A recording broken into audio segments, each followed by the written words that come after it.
অনেক মাছের fish fry খেয়েছেন তো, তেলাপিয়া মাছের ফিশ ফ্রাই খেয়ে দেখবেন, তারপরে কথা বলবেন। প্রথম বাজার থেকে তেলাপিয়া মাছটা কেটে নিয়ে ভালো করে পরিষ্কার করে কেটে নিন। নেওয়ার পরে এবারে লঙ্কা গুঁড়ো, জিরে গুঁড়ো, ধনে গুঁড়ো, গোলমরিচ গুঁড়ো, নুন, আদা রসুন বাটা, লেবুর রস দিয়ে ওর উপরে একটু কর্নফ্লাওয়ার দিন, দিয়ে তেল দিন, দিয়ে ভালো করে ব্যাটার তৈরি করে নিন। ভালো মতন মেখে নিন মশলাটা, নিয়ে এবার তেলাপিয়া মাছের দুপুরে ভালো মতন বাটারটা লাগিয়ে দিন।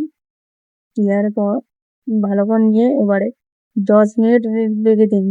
রাখার পরে ওরা গরম কড়াতে এবারে তেল দিন, দিয়ে এবারে কারি পাতা দিন, দিয়ে এবারে মাছগুলো আস্তে করে দিন, দিয়ে ভালো মতন ভেজে নিন, নিয়ে তুলে নিন। এবারে নিয়ে পাতে সার্ভ করুন তেলাপিয়া ফ্রাই।